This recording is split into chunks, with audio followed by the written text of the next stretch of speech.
Welcome to part 2 of Joe Biden, the Winter King. Joe Biden's pre-Christmas holiday message to the United States of America. As President-elect, Joe Biden delivered a 10-minute speech where he focused on two topics. One was how he will handle the coronavirus response, and two, his criticism of President Trump's response to the Russian cyber attack against federal computer networks. After this 10-minute speech, Joe Biden took questions for over 20 minutes, which is a very long time for him. He had questions from 5 predetermined reporters. The reporters apparently had pre-approved questions, which were run by Biden's staff. The questions in this Q&A break down into two categories. Either one, the reporter will ask Biden to repeat something he just said in his 10-minute speech, or two, they will invite him to bash the outgoing president. Joe Biden campaigned on how he would return the presidency to a respectful, genteel era of how the office of the president is conducted. He doesn't do that because his staff realized that bashing the outgoing president is about all Joe Biden is qualified to talk about. Now I'll be happy to take some questions. Megan, I'll let you tell me who's... Why on earth does Biden need a member of his staff to select a reporter for him? He's got a whole room full of reporters, and with the exception of Peter Doocy from Fox News, every reporter in that room voted for him.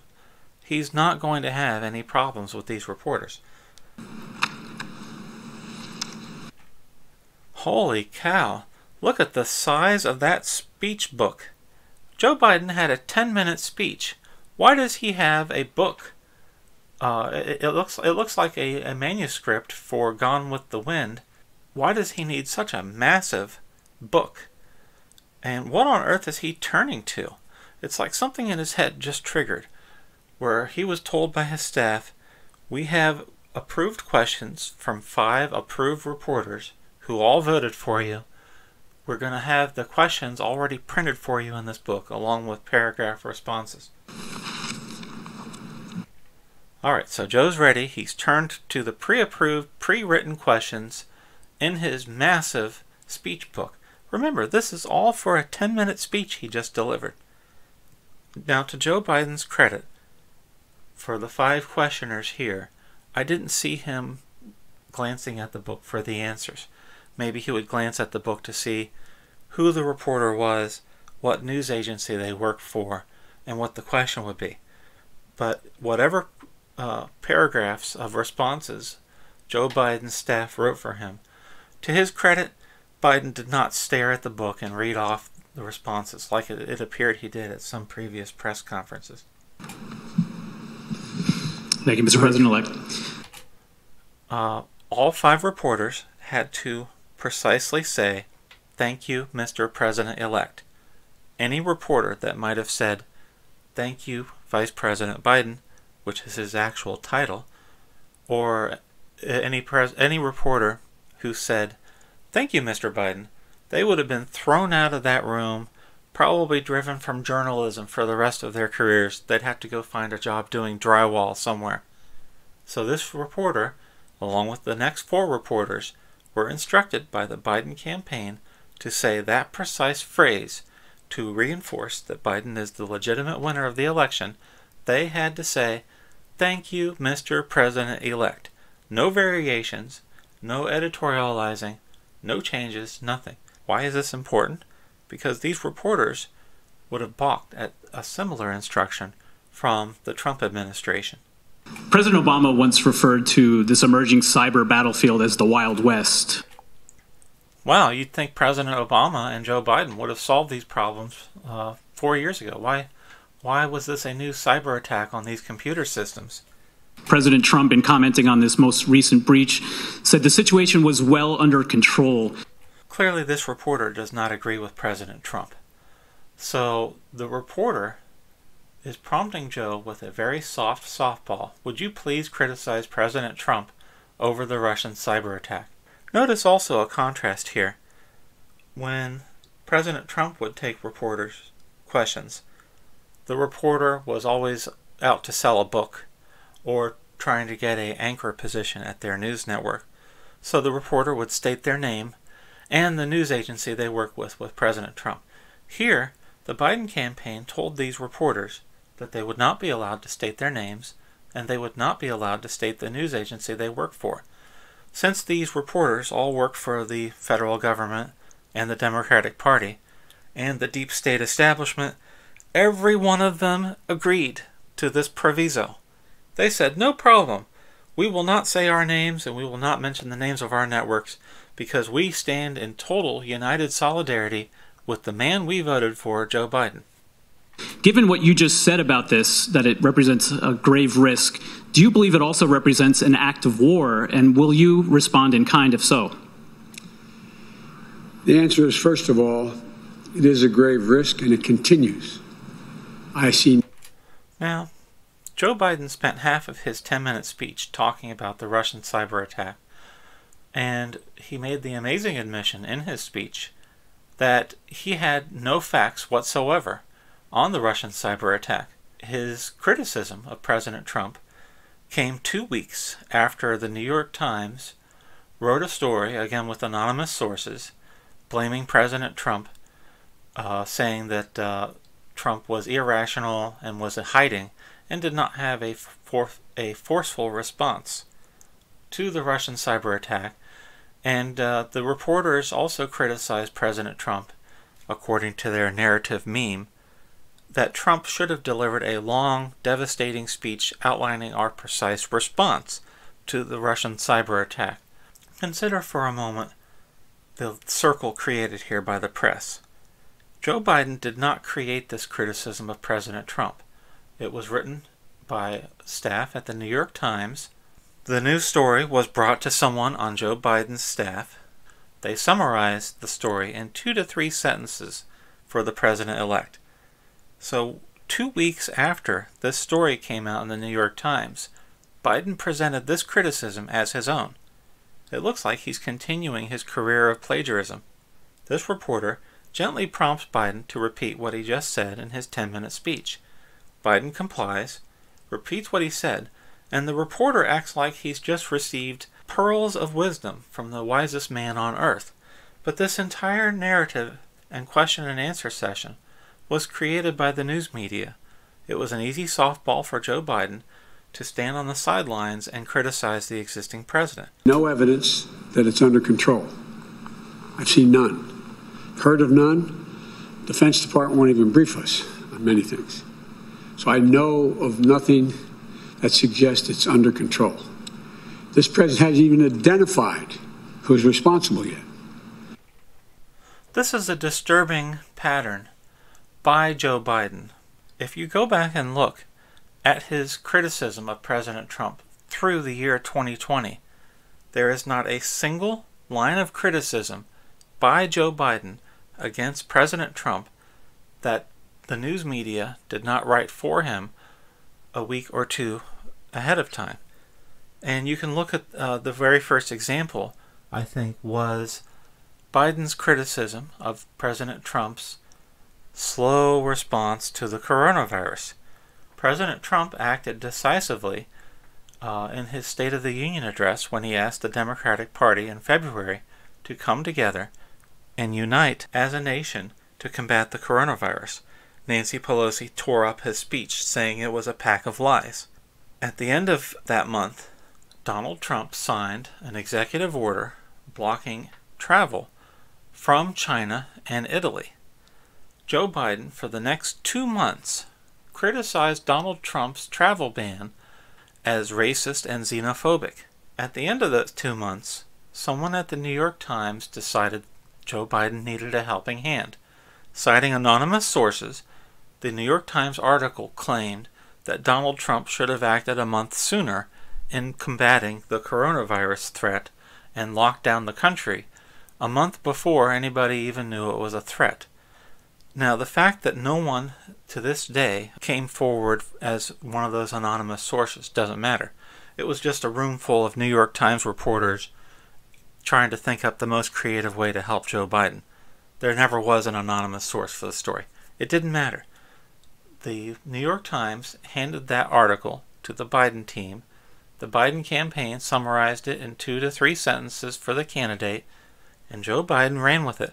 He spent the rest of 2020 criticizing Trump as having too slow a response to coronavirus and not acting soon enough. There was no factual basis behind that criticism, but of course not a single reporter ever questioned Biden's premise. All Biden criticism of President Trump after that followed the same lines. A news story would appear in the news media. 1 to 2 weeks later, Joe Biden would present that opinion piece as his own personal criticism of President Trump. And then the reporters would all present this as Biden's commanding leadership criticizing President Trump, when instead it was something written for Joe Biden by reporters outside of his campaign. Number two, the question of the damage done remains to be determined. We have to look at very closely the nature of the breaches, how extensive they are. Well, I can tell you for the Department of Energy, if you have nuclear secrets on computer networks, just pull the cables. You shouldn't have any nuclear secrets on a computer network. Duh. And what damage has been done. And thirdly, there's going to be a necessity, as President Obama and I and our administration talked about. Because the reporter mentioned the Obama administration policy, Biden can't complete his thoughts, so he returns to what the reporter said. We need international rules of the road on cybersecurity. We have to bring along our allies and our friends so we hold everyone accountable who breaches any of these basic fundamental rules. The reporter will gently prompt Joe Biden to repeat something from that 10-minute speech, almost as if these reporters were all handed a copy of the 10-minute speech ahead of time and were allowed to select paragraphs that they would ask Joe Biden to repeat. So these aren't actual questions. This is not a Q&A. The whole premise of Biden's campaign is that he will return the presidency to a level of genteel respect, where the presidency is not run by a rude hooligan from New York City. But if Joe Biden were sincere in that message, he would gently demur any request to bash the outgoing president. And lastly, I believe that when I learn the extent of the damage, and in fact who is formally responsible, they can be assured that we will respond. So 2 things. Biden just glanced here at a paragraph written by his administration's team on what his response should be to this question. He glanced over and then decided to give his own assessment. To Biden's credit, he'll look at what the staff prepared for him, and for the most part in this Q&A, he will give you his honest response. Unfortunately, his response here indicates that he has no facts whatsoever to comment on this story. This story was created for him by a sympathetic news media to give him an opportunity to look like a commanding leader. So he comes out, criticizes Trump, says, "I'll be a commanding leader," and then when the reporters ask him for specifics, he says, "I don't have any. Once I'm in charge in the White House, then I'll give you an answer." So if you don't have any facts, why are you commenting and criticizing the current president? And probably respond in kind. There's many options which I will not discuss now. Now this is what President-elect Biden should have said at the start of this story. That's not what he said. He said President Trump had an irrational response, and he said President Trump was hiding from this cyber attack. The problem is that entire criticism was in the opinion piece written by the New York Times. Joe Biden did not come up with any aspect of that criticism at all. He's simply reading what is put in front of him as a candidate and now president-elect. Why not lay out those kind of options publicly, though? Isn't part of the issue here deterrence and the fact that Russia felt some impunity, if it is indeed Russia, to do what they've done here? We have not done that in any other areas where we have faced international crises. Why was this even a story? Joe Biden should have said that from the start. Joe Biden had a 10-minute speech, and this was half of his 10-minute speech. If that was Biden's honest gut reaction to the story, why did they write him a speech where he spent half of it on a topic that he had no facts about, and that as he's testily reminding the reporter here, he can't give him a response because no incoming president-elect should be asked what their policy is going to be before he has a command of the facts. Biden is correct here. He shouldn't have an opinion on it before he takes office. But then why is it in his speech? We don't sit here and say that we're going to strike you with a nuclear weapon. We don't. But that is, in fact, the essence of all of the criticism, that President Trump should have declared war on Russia and started nuking them, or President Trump should also have detailed every clandestine secret response we had to the group of hackers in the nation state that sponsored them. Both of those are ludicrous criticisms of President Trump. President Trump had the correct response, a secret clandestine response, and he didn't give an hour-long speech detailing all of our secret methods of responding to this attack. What sane president would explain all of our secret response plans in a national televised speech? That was the essence of the criticism by the news media, which was then repeated by Joe Biden himself. We're going to say, and so on. Let us determine what the extent of the damage is, and I promise you, there'll be a response. And that is precisely what President Trump did. The idea that President Trump had to publicly list every avenue of response is ludicrous. No president does stuff like that, at least not a responsible president. On another issue, sir, as you know, the runoff elections in Georgia could well determine whether there's a Democratic Senate in January or a Republican Senate in January. Does that really matter? I recall that when President Obama had a Republican Senate, they never gave him any pushback because they didn't want to be called any offensive terms about President Obama. So when President Obama signed the Paris Climate Accord, the Republican Senate didn't request any ratification of that treaty so that they could debate it out like you do any treaty in the Senate. When President Obama conducted the Iran nuclear deal, the Republican Senate didn't have any pushback. They didn't demand any right to ratify that treaty deal either. And the Republican Senate obviously had many opportunities to replace and repeal Obamacare for 6 years of the Obama-Biden administration. And they never made any effort to oppose the agenda of President Obama. Does it really matter whether the Republicans control the Senate in this runoff race in Georgia?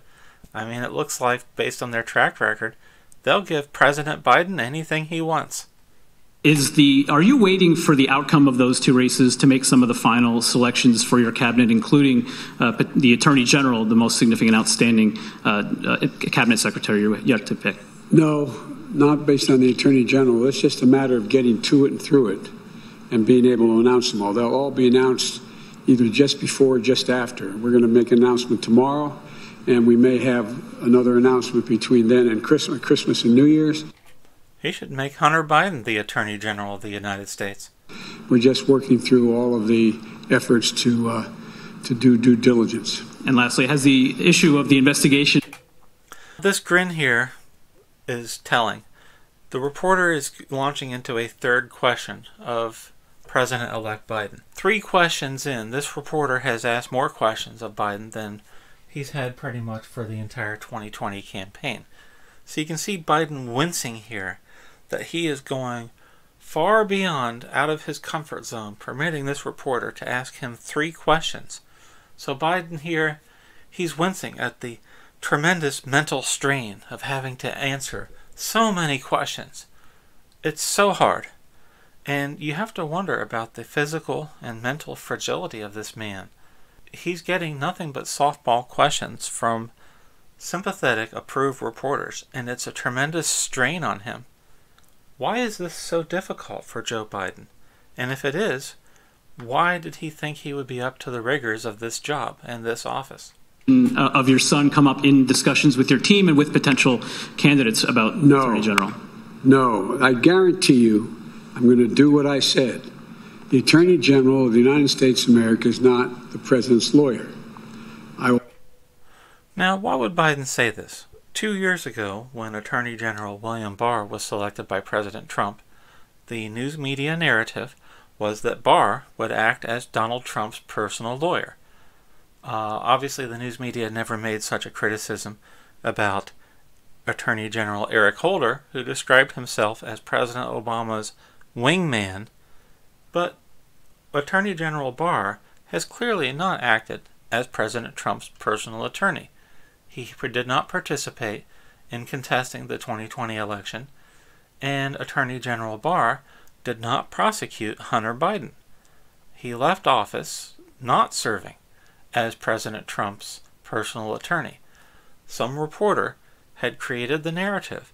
Biden repeats the narrative that Barr is Trump's personal attorney. Not one reporter went to Joe Biden and said, "Mr. Biden, this was a criticism written by reporters outside of your campaign in order to attack Donald Trump. Why are you presenting this as your own personal criticism of Donald Trump?" No reporter ever asked that. It's just they hand him something to criticize Trump in, and he runs with it. I will appoint someone who I expect to enforce the law as the law is written, not guided by me. Thank you, sir. Thank you, sir. We can go back to President Trump's press conferences. How many reporters finished their questioning saying, "Thank you, sir"? Was it Jim Acosta? Was it Yamiche Alcindor? A few others. I can't think of any other times this happened under President Trump. Again, someone from Biden's staff is calling on a precise selected reporter. There's one reporter in this room, Peter Doocy. He's the son of Steve Doocy of Fox News and Friends. Peter Doocy followed Joe Biden for the entire 2020 campaign.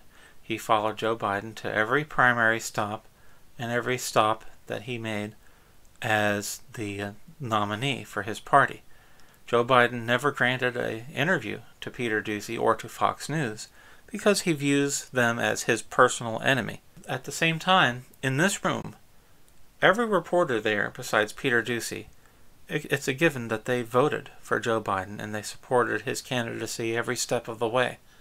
So my question is, why does Joe Biden's staff feel he needs to be protected from questions and questioners? Why do they have to point to one of the 5 selected reporters with pre-approved questions? Why does he need this level of control?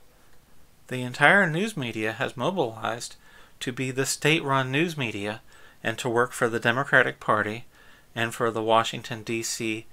establishment/deep state swamp. They're all united in purpose. So my question is, why do they still need to control the narrative to this extent? Why can't he just point at a reporter in this room and take a random question? Why?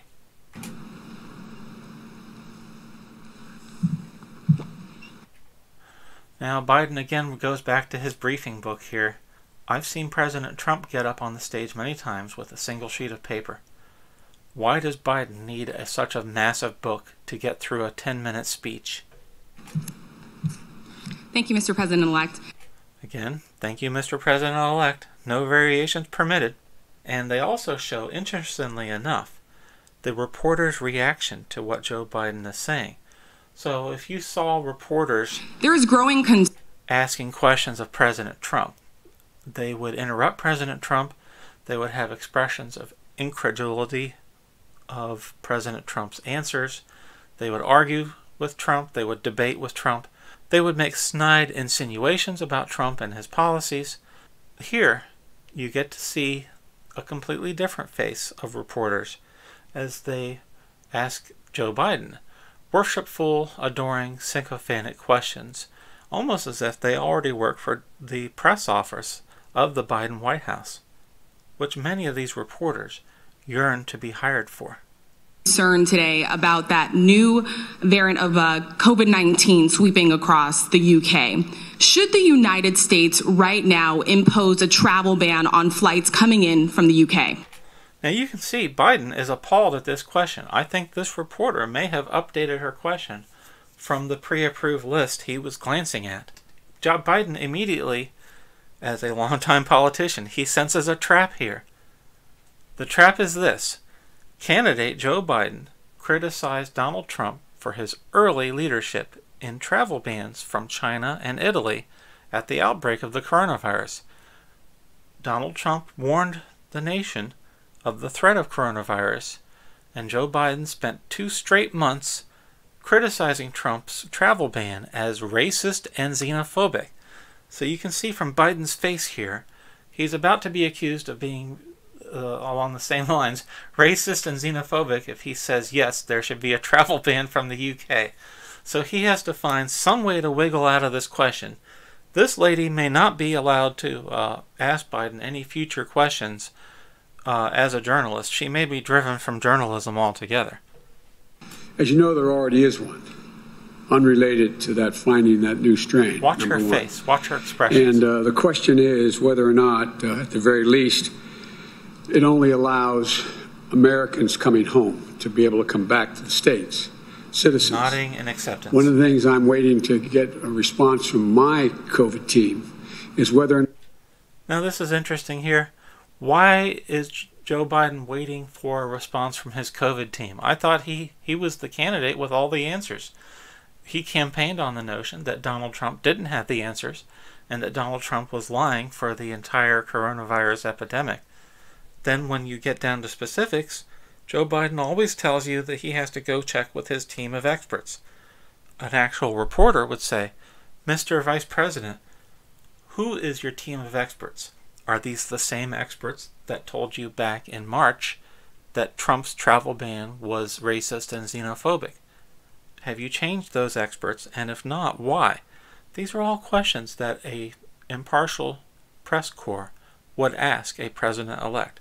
Instead, you just see this lady nodding in polite, peaceful acceptance of anything Joe Biden has to say.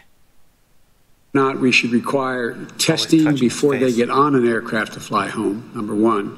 And number two, when they get home, should they quarantine? That's my instinct, but I'm waiting to hear from my experts. Why does he have to wait to hear from his experts? This is the commanding leader who has all the answers after the entire news media told us that Donald Trump didn't have the answers. So Biden criticized Trump for having the wrong policies, but at every turn, Biden says he doesn't know what the facts are until he consults with his experts. Mr. Biden, Donald Trump's experts were the CDC, Dr. Fauci, and Dr. Birx. These are the same experts that President Obama relied on in 2009 to combat the H1N1 swine flu. Those experts being the CDC, run by Dr. Fauci, and Dr. Birx. So, are you admitting here that you lied for all of 2020 in your criticisms of Donald Trump? Again, an actual reporter would ask Biden these questions. Instead, nodding acceptance. No pushback, no arguing, nothing. You talked about how you want to propose a new COVID relief plan when you do take office. Yes. Now, why is Biden so happy about this question? One, it gets him back onto safe ground. Two, the whole media premise is that Biden has a perfect COVID relief plan. Biden has all the answers. Biden will fix everything. Biden will create a vaccine for the first time in 2021 to combat the coronavirus. For months, Joe Biden kept insisting he would have a plan to distribute vaccines, despite the fact that these vaccines were developed under Operation Warp Speed by President Trump, thanks to Donald Trump's early leadership in combating the coronavirus. But that didn't fit the media message. The media message had to be, you need to show up on November 3rd to put Joe Biden in office because Donald Trump is a liar, Donald Trump doesn't have a plan, Donald Trump is a madman, therefore the only way you can save your grandma is to vote for Joe Biden on November 3rd. Once the vaccines started being released before the end of 2020, Joe Biden's team tried to change their message. The problem is no one told Joe Biden. Since winning the 2020 presidential election, Joe Biden still continues to campaign on the notion that he will start creating vaccines for this virus once he takes office.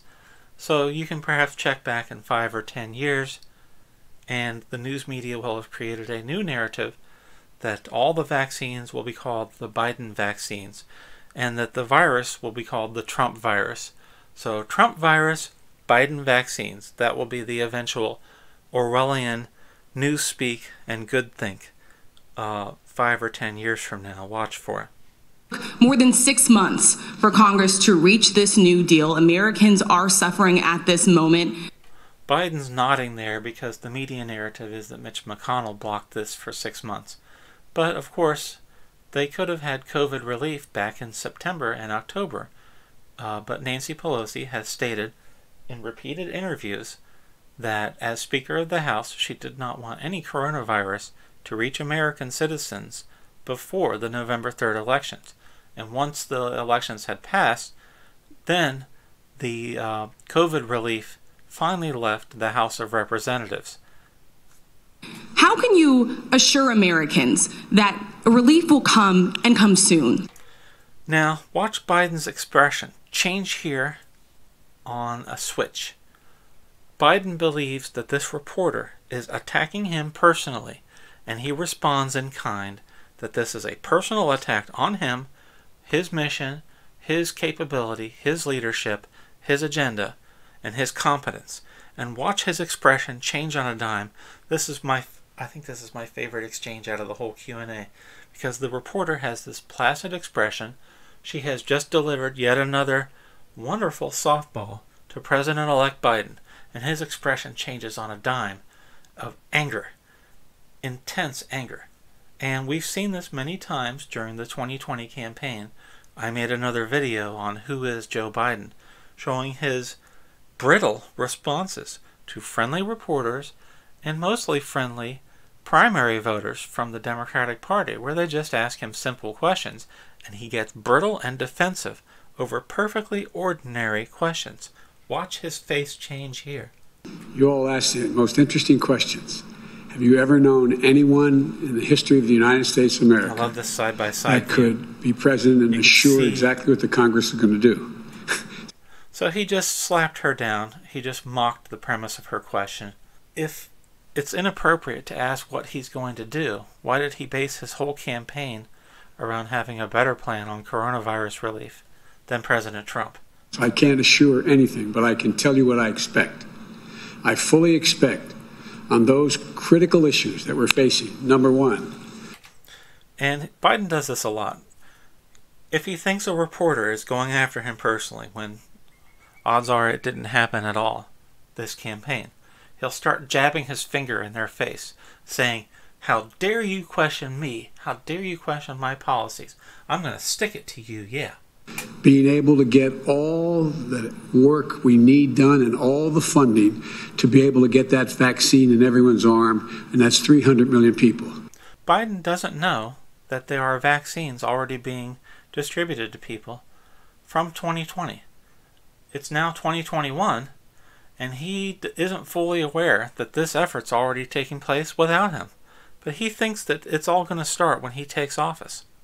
We'll get that done because you're going to see that the responsibility has already been recognized by the Republicans and Democrats in the Congress, because the constituency is going to demand it, number one. Number two, all those people are out there hurting and lost jobs through no fault of their own. They've extended unemployment for 10 weeks. Simply not sufficient. When Biden talks about relieving those who are not working, you have to parse Biden speak. Biden does not mean getting Americans back to work in Democrat-controlled states. Biden does not mean reopening all small businesses in Democrat-controlled states. Biden means keeping all Americans unemployed, out of work, with their businesses shut down, and receiving unemployment payments from the United States government in perpetuity. This accomplishes several goals of the Democratic Party. One, it keeps the American citizen dependent on an all-powerful federal government. 2. By collapsing and closing your small business, Joe Biden ensures you will have no one to turn to support your family but him and the Democratic Party. And 3, it's important to depress the economy while Trump is still president. Once Trump is safely out of office, then they'll talk about reopening the economy.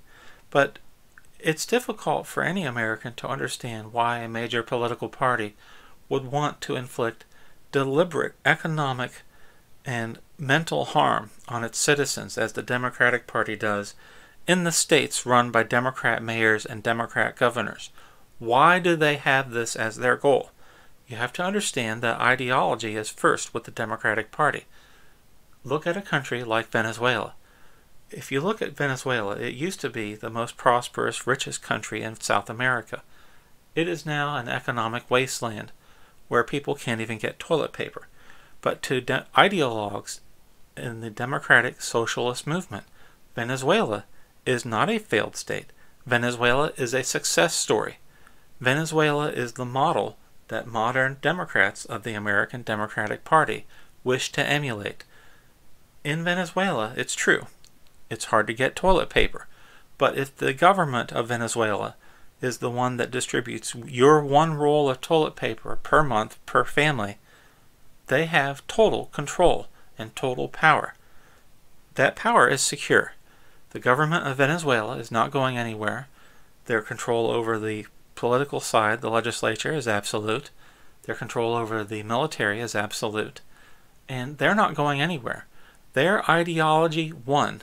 And as long as the ideology triumphs, Venezuela is considered a success story by modern Marxists, such as the ones that are on Biden's incoming administration.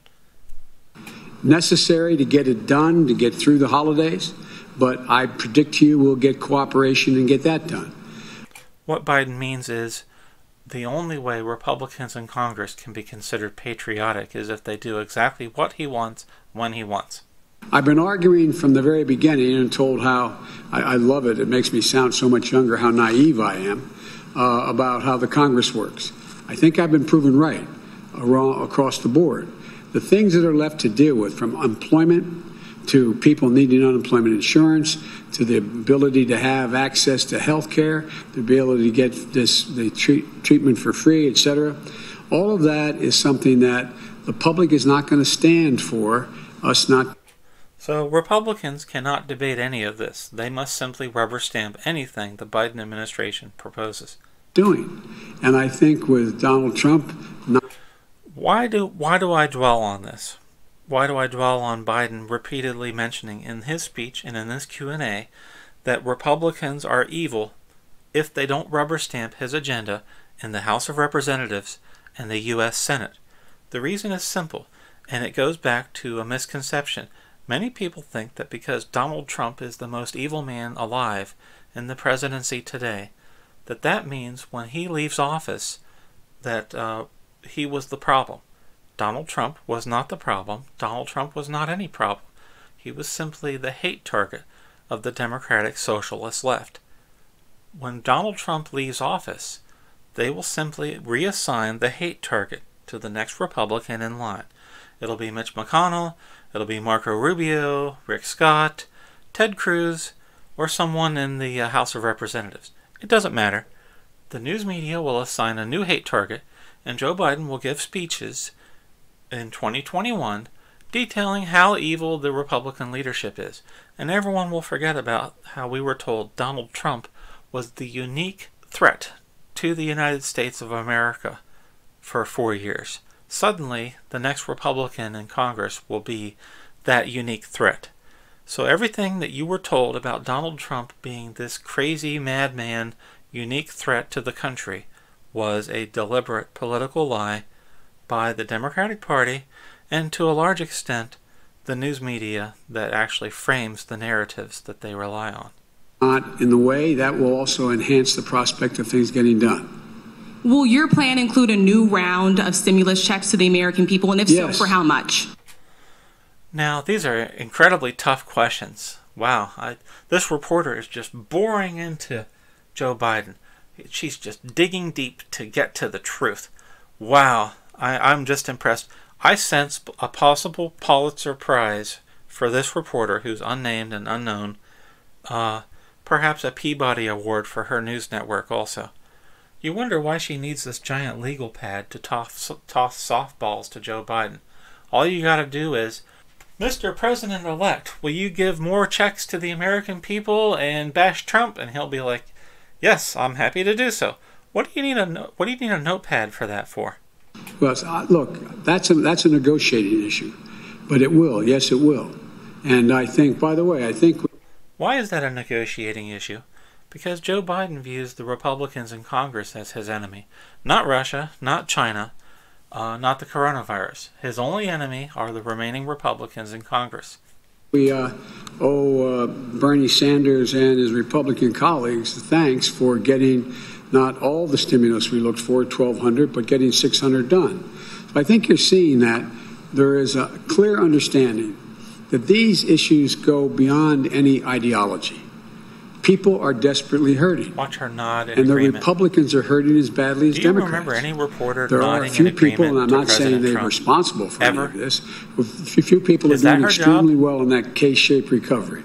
And they're Mr. doing Biden, I fine, nod but they in total still need agreement with you. access My to the job as an vaccines. They impartial still reporter need is to access nod and to nod making and nod. sure that You'll see we this are with the able to other handle reporters as well. crises in the hospitals, et cetera. Again, So I think they're nothing wrong on the with things that, except relating to we never saw this with vaccine the reporters and distribution, which is President going to Trump. cost billions more dollars.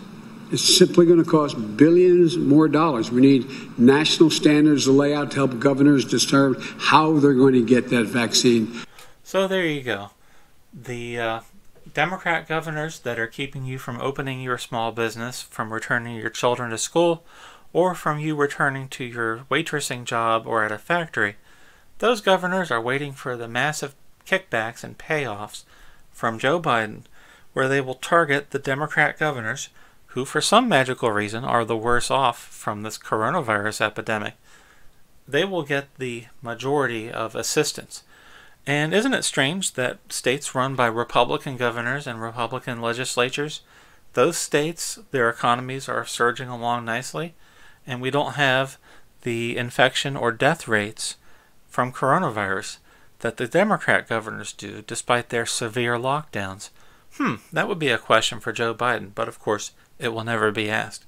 Throughout their communities, number one. Number two, we're going to need to take care of those people who, through no fault of their own, are unemployed. They've worked like hell. Why are they unemployed? Because Democrat governors have locked down their states to the point where nobody can go out and work at their jobs. Why? But they have no job because of the COVID crisis. No, they have no job because of Democrat governors and Democrat mayors keep forcing them to stay home on threat of arrest. You can't go to your church, you can't go to your local bar, you can't go to work. But if you're part of a Democrat riot where they're burning down entire city blocks and looting Target stores, of course there's no mask requirements or social distancing requirements, because that's all approved by the Democratic Party. There are good riots and there are bad riots. And thirdly, we're going to have to begin to rebuild the country. We can't wait. We can't wait to rebuild the economy. So why was it important for Democrat governors to lock down their economies before November 3rd? I think most people can understand the purpose of keeping the country's economy at a standstill before November 3rd. It was a purely political calculation by Democrat officials to crush the American economy so that American voters would blame Donald Trump. When American families had to tell their children that there's no money coming in, the goal was to blame Donald Trump. When the parents had to stay home to watch their children because a Democrat governor closed their schools, the goal was blame Donald Trump. And you see this deliberate political calculation by the Democratic Party. Nancy Pelosi could have offered COVID relief in September or October. People died because she made a political calculation that withholding that relief before the November elections would benefit the Democratic Party. Now, she was actually wrong in this. Not a single incumbent Republican lost their seat in the 2020 election in the House of Representatives. but the goal was to get Donald Trump, and apparently that they succeeded in that partisan political goal. We're going to have to start doing that now on infrastructure programs and a whole range of other things. You have to translate Biden speak. When he talks about relief, he repeatedly mentions increased spending for infrastructure. What that means is kickbacks and increased funding to grow the federal state, not to get your small business back in business, not even for big business to get back in business. To Joe Biden, the only thing that matters is expanding the size and power of the federal government, because that is directly tied to expanding the power of the Democratic Party and the money that flows from such power. Democrats see an ever-growing federal state as a source of protecting their vote, of protecting their power, at the expense of the American public. As Joe Biden grows the infrastructure, he expands his power while taking away your power and your freedom. I think the dawn is broken on the vast majority of people. There are still people who don't want to help. Continually rubs his face. There's still people who are insisting my way or the highway. Why is this Q&A important? It's a Q&A from before Christmas. It's now 2021. The importance is simple. Joe Biden will just simply blame the Republicans for any setbacks, and the reporters will dutifully report that as fact.